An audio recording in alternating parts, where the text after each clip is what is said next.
The academic dean at that time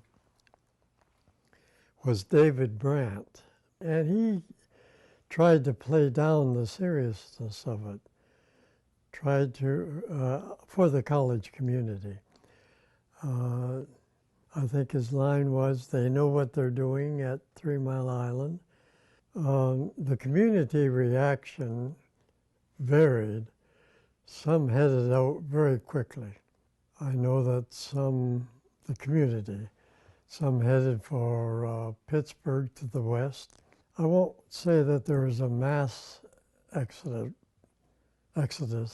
but there were a lot of people who left. Others stayed, though. I don't think anyone that was there would have thought that all these years later we'd be traveling all over talking about this, us growing up in the South. Sisters Linda Blackman Lowry and Joanne Bland were only young girls when they started fighting for what they believe in. I always admired my older sister because after my mom died, she took over that role. So she was our comforter and our disciplinarian, and she was everything, right? And I kept talking to her about it, and others, foot soldiers who were there with me on the bridge, how I felt. None of them believed me that it would be.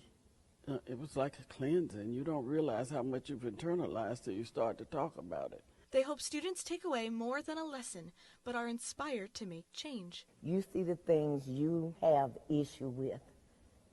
That's your responsibility to do your issues, to change the things you have issues with. Because what affects one is going to affect all. So I can't tell you that, oh, your responsibility is just to go out there and vote and be a good citizen or make good grades and make your parents proud. And this is the world that you have to live in.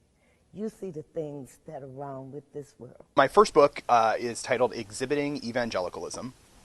It is the first history of museums and historical sites created by, and in some ways for, white evangelical Christians in the United States.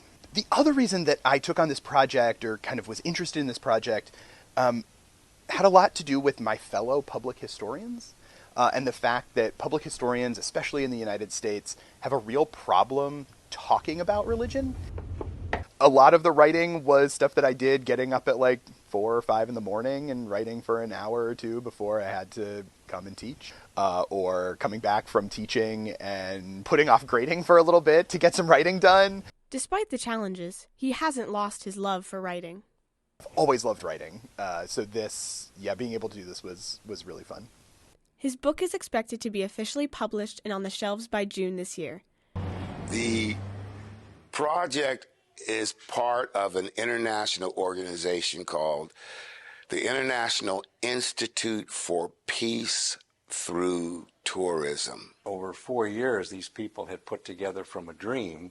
They'd raised money, they'd found a site, and they just needed, as I say, we just need one thing. We need someone to put this together and actually build the location, or build the foundation of this. It's designed with what's called a promenade around the monument. So you're meant to walk around it because you're looking at the 4 characters, but over the shoulders of one of them each time.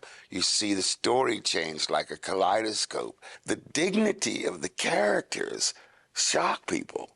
They're not used to black people being dressed as anything else but enslaved, ragged, barefoot,